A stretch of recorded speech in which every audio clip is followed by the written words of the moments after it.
नमस्कार। आज हम बात करने वाले हैं ब्रिटिश भारत में शिक्षा के सफर के बारे में। ये एक बहुत ही पेचीदा कहानी है कि आखिर अंग्रेजों ने भारत में एजुकेशन पॉलिसी बनाई तो क्यों बनाई, कैसे बनाई और सबसे जरूरी इसका हम पर असर क्या हुआ। सोचिए जरा, एक कंपनी जो यहाँ सिर्फ व्यापार करने आई थी, ईस्ट इंडिया कंपनी, वो अचानक से भारत में स्कूल क्यों खोलने लगी? क्या वो सच में भारतीयों को पढ़ाना लिखाना चाहते थे, या इसके पीछे कोई और ही मकसद था? इसी सवाल के जवाब से हमारी पूरी कहानी शुरू होती है। तो चलिए, सबसे पहले इन्हीं मकासदों की परतें खोलते हैं। और देखिए, मामला सीधा साधा नहीं था। इसके पीछे कई वजहें थीं। एडमिनिस्ट्रेटिव, इकोनॉमिक, कल्चरल, सब कुछ आपस में उलझा हुआ था। तो देखिए, वजहें कई थीं और सब एक दूसरे से जुड़ी हुई थीं। सबसे पहली और सीधी जरूरत थी क्लर्कों की। अंग्रेजों का राज बढ़ रहा था और उन्हें काम करने के लिए भारतीय चाहिए थे जो सस्ते भी पड़े। फिर आया आर्थिक एंगल। एक ऐसा क्लास तैयार करो जो सोचे अंग्रेजों की तरह, ताकि वो ब्रिटिश सामान भी खरीदें। इसके साथ साथ ईसाई मिशनरीज भी थे, जिन्हें लगता था कि पश्चिमी शिक्षा से लोग धर्म बदल लेंगे। और हाँ, वो एक सुपीरियॉरिटी कॉम्प्लेक्स तो था ही कि हम अपनी बेहतर संस्कृति भारत ला रहे हैं। लेकिन शुरुआत में ये सब बहुत बड़े स्केल पर नहीं हुआ।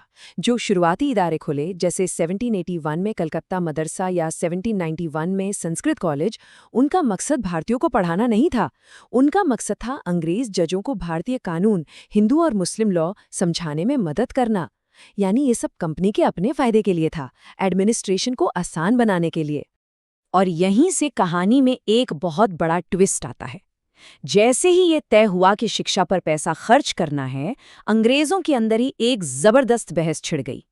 पूर्व बनाम पश्चिम की बहस कि भाई भारत में पढ़ाना क्या है, भारतीय ज्ञान या पश्चिमी ज्ञान।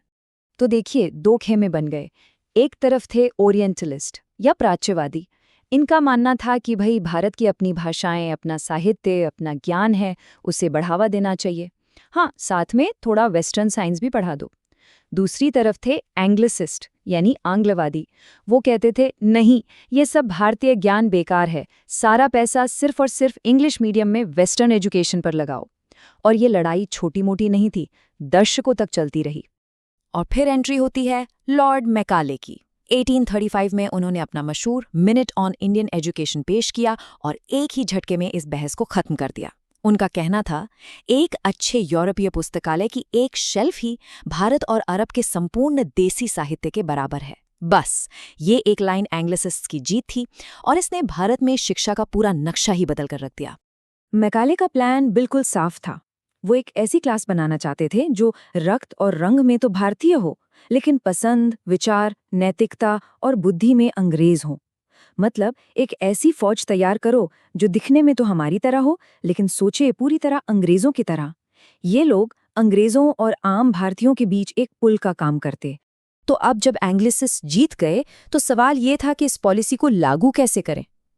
और यहीं से एक बड़ी दिलचस्प थ्योरी निकल कर आई। इसे कहा गया डाउनवर्ड फिल्ट्रेशन थ्योरी। मतलब आप ऊपर के कुछ अमीर और ऊंची जाति के लोगों को अच्छी इंग्लिश एजुकेशन दे दो, फिर ये ज्ञान जैसे चाय छनती है ना, वैसे ही छन छन कर नीचे आम लोगों तक पहुंच जाएगा।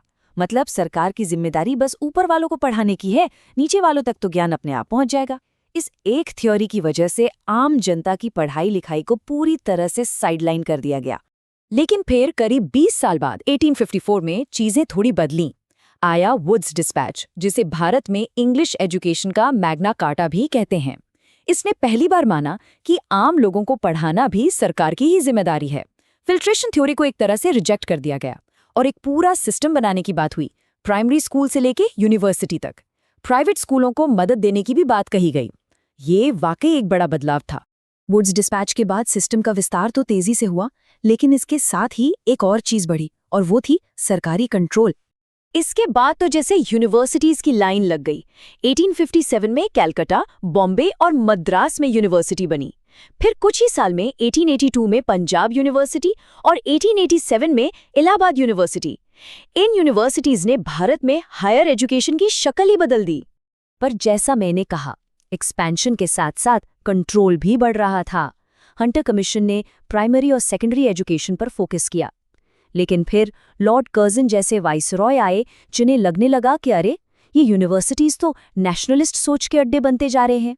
तो उन्होंने 1904 में यूनिवर्सिटीज एक्ट लाकर इन पर सरकार का शिकंजा और कस दिया। और मजे की बात देखिए, जिस चीज से वो डर रहे थे वही हुआ।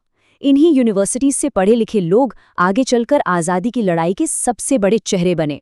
तो आखिर में सवाल आता है इसकी लेगेसी का, इसकी विरासत क्या रही? और ये सवाल बहुत ज़रूरी है, क्योंकि इसका जवाब सीधा नहीं है। ये एक दोधारी तलवार की तरह था। कुछ अच्छी बातें तो थीं, इसमें कोई शक नहीं। एक फॉर्मल मॉडर्न एजुकेशन सिस्टम मिला जो पहले कुछ ही लोगों के पास था। मॉडर्न साइंस और नए विचारों का दरवाज़ा खुला। इंग्लिश की वजह से दुनिया भर के ज्ञान तक पहुंच मिली। और सबसे बड़ी बात, इसने अलग अलग इलाकों के पढ़े लिखे भारतीयों को एक दूसरे से जोड़ा, जिससे एक नेशनल यूनिटी की भावना पैदा हुई। लेकिन सिक्के का दूसरा पहलू वो काफी डार्क है। आम जनता की पढ़ाई को जानबूझकर नजरअंदाज किया गया, जिससे देश में बड़े पैमाने पर निरक्षरता फैली। भारत की जो अपनी सीखने की परंपराएं थी वो धीरे धीरे खत्म हो गईं। विमेन एजुकेशन और टेक्निकल एजुकेशन पर तो ध्यान ही नहीं दिया गया। और सबसे बड़ा नुकसान ये हुआ कि एक छोटा सा इंग्लिश बोलने वाला एलीट क्लास बन गया, जिसका आम लोगों से कोई कनेक्शन ही नहीं था। तो आखिर में हम आपको इसी एक सवाल के साथ छोड़े जाते हैं। क्या ये सिस्टम अंग्रेजों के लिए वफादार बाबू बनाने में कामयाब हुआ, या फिर इसने अनजाने में खुद अपने ही विनाश के बीज बो दिए थे, उन्हीं आइडियाज़ को जन्म देकर, जैसे आज़ादी, डेमोक्रेसी और नेशनलिज्म, जिन्होंने आखिर में ब्रिटिश राज की ही जड़ें हिला दीं? इस पर सोचिएगा ज़रूर।